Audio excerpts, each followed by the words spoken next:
I've sat through dozens of oversight hearings, but I've never heard an FBI director admit, under oath, that undoing his own damage would take 14 years. 20% of his agents were pulled off child predator, trafficking, and Russian oligarch cases to chase an immigration agenda instead.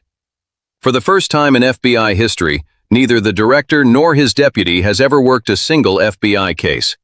A former agency official didn't call it dysfunction, he called it generational destruction of America's premier law enforcement agency.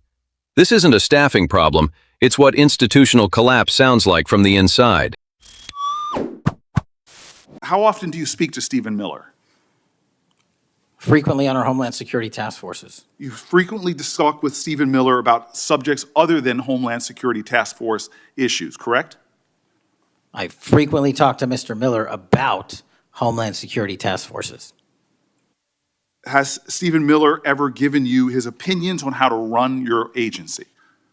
Mr. Miller's interagency operations are invaluable to the FBI. That's what we talk about. So you frequently discuss your job and your responsibilities with Stephen Miller and Pam Bondi, I imagine, as well. Absolutely. She's the Attorney General. Understood. Okay. Donald Trump promised to make us all safer. You have pushed out senior FBI agents with decades of knowledge and experience. In fact, this is the first time in FBI history that neither the director nor the deputy director have any experience with the FBI. You've shifted the agency's priorities primarily to pursuing Donald Trump's immigration enforcement agenda. According to ICE data, the Cato Institute, which is a conservative think tank, found that 20% of all agents have been diverted from their work to assist ICE immigration enforcement. 20%. Part of this operation is the work of mass law enforcement who jump out of cars, snatch people off streets at churches, schools, and their jobs and hospitals. Have there been any FBI agents who investigate crimes against children that have been assigned to immigration enforcement, yes or no?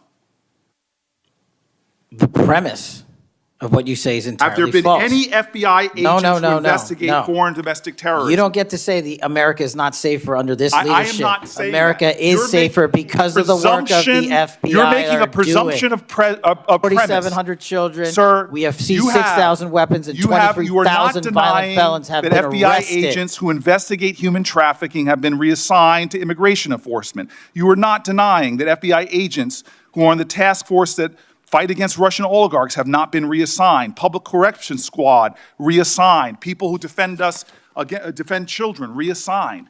You're not denying that. I've seen you time and time again attack my colleagues' premises of questions as a way to not answer the question. So let me end with this. I believe you have made our country weaker and less safe. I believe that we are more vulnerable to a major event, and I pray to God it doesn't happen. You've gutted the Bureau of Institutional Knowledge and Expertise. You fired or pushed out seasoned FBI officials, many with more than 20 years of experience, and were working on cases that were critical. You've been purging thousands of serious law enforcement officials who spent their careers keeping us safe, only to lower hiring standards in order to find anyone to replace them. And shockingly, you admitted in this hearing to Senator Coons that it would take 14 years to fill the vacancies at your agency. Many are the result of your purge. 20% of FBI agents are doing low-level immigration enforcement instead of their mission-critical work. You've disbanded entire task forces that stop election interference, foreign influence, public corruption. And who benefits from this? Well, corrupt people benefit from it. Criminals benefit from it. Vladimir Putin benefits from it. And it really makes me wonder who you're looking out for. It makes me think we can't trust you as a nation. You swear to release the Epstein files, but now you're withholding the Epstein files. You claim that you have a suspect in a serious assassination. Whoops, then you don't have a suspect. You know nothing about plans to remove FBI agents, yet you're directly involved in those plans.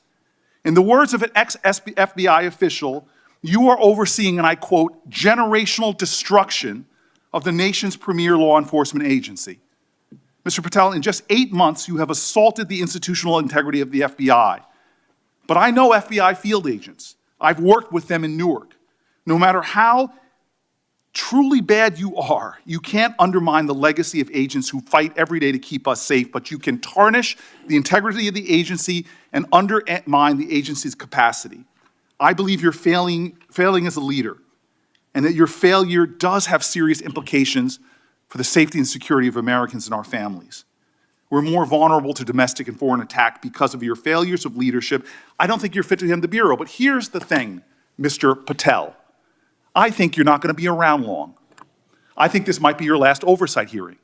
Because as much as you supplicate yourself to the will of Donald Trump and not the Constitution of the United States of America, Donald Trump has shown us in his first term and in this term, he is not loyal to people like you.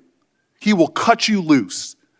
This may be the last time I have a hearing with you because I don't think you're long for your job. But I'm going to tell you this, I pray for you. I pray for you that you can step up and defend your oath, defend the Constitution, and do a much better job of defending this country.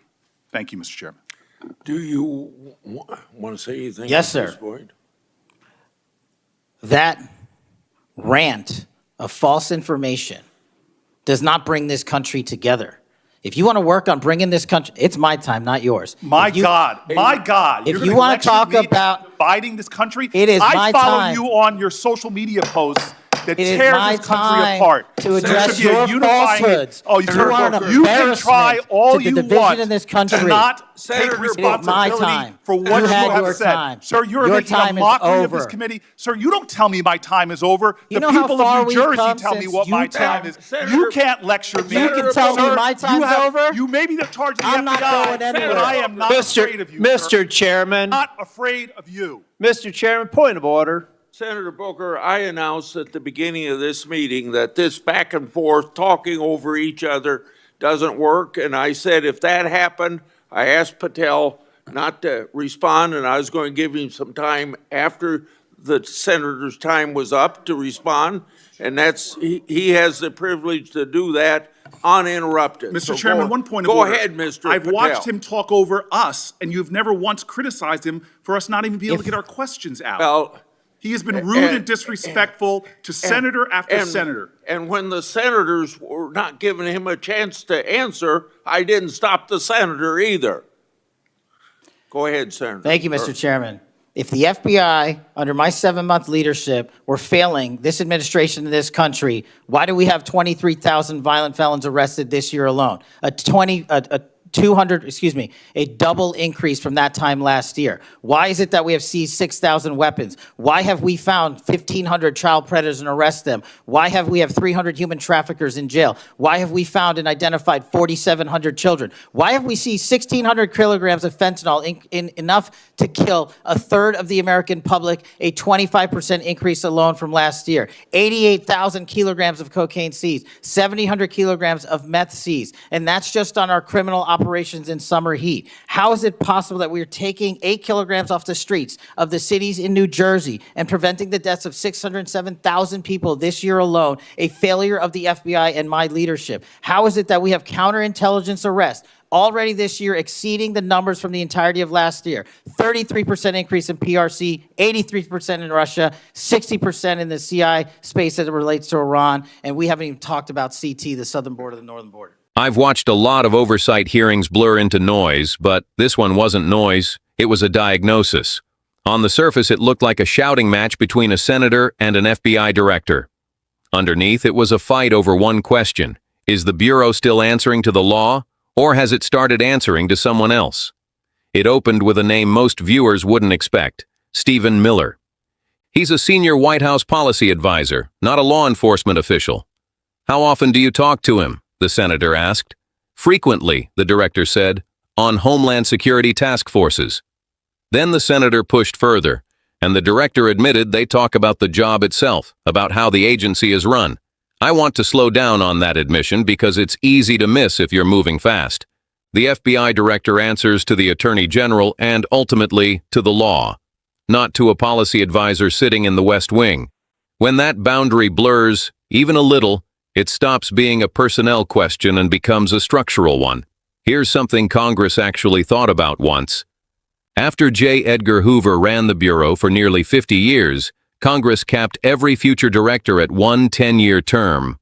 The whole point of that law was to keep the Bureau from becoming any single administration's personal instrument.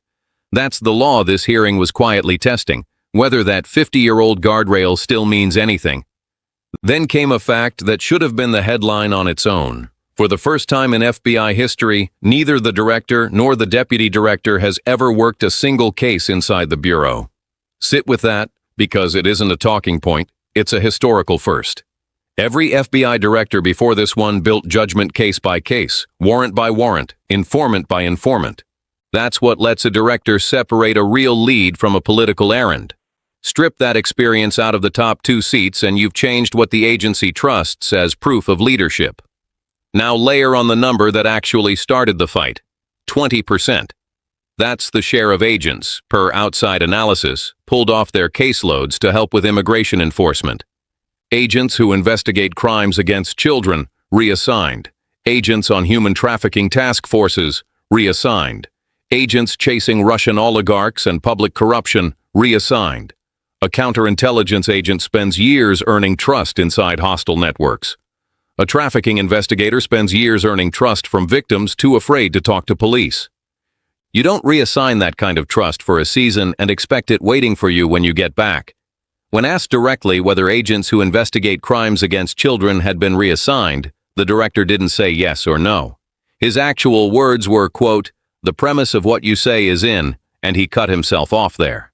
That's not an answer, that's a swerve around one. Watch for that move throughout the hearing, because it happens more than once. To be fair to the record, the director came back with real numbers of his own. 23,000 violent felons arrested this year, double the year before. 6,000 weapons seized.